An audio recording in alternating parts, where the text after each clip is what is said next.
आप लोग भली भांति परिचित हो गए 1919 जलियांवाला बाग हत्याकांड से। जनरल डायर की सेना ने बहुत सारे निहत्थे लोगों पर गोलियां बरसाई थी। उसके बाद हंटर कमीशन ने जनरल डायर को रिहा भी कर दिया था।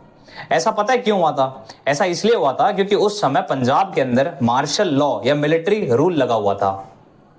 इस कॉन्सेप्ट को भारतीय संविधान में भी इंट्रोड्यूस किया गया है अनुच्छेद 34 के तहत, और ये कॉन्सेप्ट ब्रिटिशर्स से ही लिया गया है। आइए इसे विस्तार से समझते हैं। अगर किसी क्षेत्र के अंदर डिस्टर्बेंस क्रिएट हो जाती है, जैसे कि दंगे हो जाते हैं, कम्युनल वायलेंस हो जाती है, तो वहां पे मिलिट्री रूल लगा दिया जाता है। यानी कि सिविल एडमिनिस्ट्रेशन हट चुका है, मिलिट्री का एडमिनिस्ट्रेशन एस्टैब्लिश किया जा चुका है। ऑर्डिनरी लॉज को सस्पेंड किया जाता है और फंडामेंटल राइट्स को छीन लिया जाता है। अब खेल यहां खत्म नहीं होता है, खेल यहां पे शुरू होता है। सरकार इसे एक हथियार की तरह इस्तेमाल करती है। इसके दो कारण हैं। पहला, मिलिट्री रूल जैसे कॉन्सेप्ट को पूरे भारतीय संविधान में कहीं भी डिफाइन नहीं किया गया है।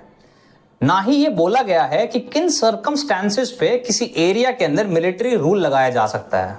सिर्फ इतनी बात बोली है, अगर किसी एरिया में एक्स्ट्रा सर्कमस्टेंसेस डेवलप हो जाती हैं तो वहां पे मिलिट्री रूल लगाया जाएगा। जैसे वॉर हो गया, राइट्स हो गए, वायलेंस हो गया, तो वहां पे मिलिट्री रूल लगाया जा चुका है, लेकिन प्रॉपर डेफिनेशन नहीं दी गई है। इसीलिए सरकार इसे अपना एक हथियार मानती है।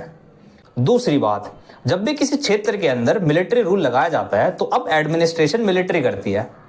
और मान लेते हैं किसी एक मिलिट्री के आदमी ने किसी सिटीजन को गोली मार दी और उसकी हत्या हो जाती है, तो पता है उस मिलिट्री वाले आदमी के ऊपर जब तक केस नहीं होता, जब तक संसद ना चाहे।